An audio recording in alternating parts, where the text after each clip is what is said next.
നോക്കിയേ, ഇതെന്തുവാ? നാളികേരം, തേങ്ങ, ശരിക്കും പറഞ്ഞൊരു വിത്ത് അല്ലേ? വീണ്ടും ജനിച്ച നമ്മൾ ഇതേപോലെയാ.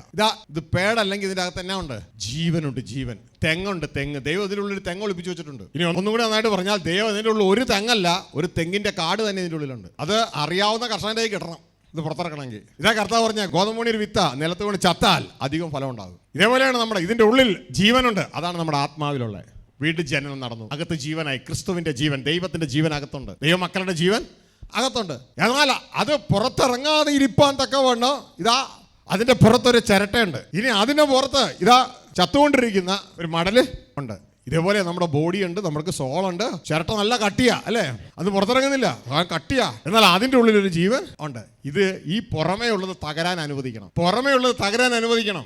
അനുവദിച്ചാൽ അകത്തുനിന്ന് എന്നാ കയറി വരും? അകത്തുനിന്ന് ജീവൻ പുറത്തേക്ക് വരും. അത് പുറത്തേക്ക് വന്ന് അതൊരു തെങ്ങായി മാറും. കുറെ കഴിയുമ്പോൾ തെങ്ങിൽ എന്നാ ഉണ്ടാവും? ഒരു 7-8 വർഷം കഴിയുമ്പോൾ വെള്ളയ്ക്ക ഉണ്ടാകുക, തേങ്ങയായിട്ട് മാറും. ആ തേങ്ങയുടെ ഉള്ളിൽ എന്നാ ഉണ്ട്? വീണ്ടും തെങ്ങുകളുണ്ട് അല്ലേ? അതങ്ങനെ വീണ്ടും വീണ്ടും ചെയ്തോണ്ടിരുന്നാലോ ആ ജീവൻ തീരുവോ? ആ നിത്യമായി അങ്ങ് പോകും. പകരം നമ്മൾ ഈ ഒരു തേങ്ങ ആ പാടെ ഇതേ ഉള്ളൂ, എന്നാൽ പിന്നെ ഇത് അങ്ങ് പൊളിച്ച് നമ്മൾ തേങ്ങ ചമ്മന്തി ഉണ്ടാക്കാമെന്ന് വിചാരിച്ചാലോ? ഒരു നേരം 2 നേരം സുഖമായിട്ട് കഴിയാം, അത് കഴിഞ്ഞ് നശിക്കാം അല്ലേ? അപ്പോൾ ഇതാണ് തേങ്ങ, ഇതാണ് ഓരോ തേങ്ങയും. ഈ ജീവിതം അടിച്ചു പൊളിച്ച് തേങ്ങ ചമ്മന്തി ആക്കരുത്, മനസ്സിലായോ? ജഡത്തെ അനുസരിച്ച് ജീവിക്കരുത്. ഈ ജീവനെ ആർക്ക് വേണ്ടി കളയണം? ക്രിസ്തുവിന് വേണ്ടി കളയണം, മനസ്സിലായോ? ഇതാ യേശു പറഞ്ഞേ, നീ നിന്റെ ജീവനെ കളഞ്ഞാൽ നീ അതിനെ നേടും. നീ നിന്റെ ജീവനെ അടിച്ചു പൊളിച്ച് നിനക്കായി തേങ്ങ ചമ്മന്തി ആക്കാൻ നോക്കിയാൽ അതോടുകൂടെ നിന്റെ ജീവൻ തീർന്നു, മനസ്സിലായോ?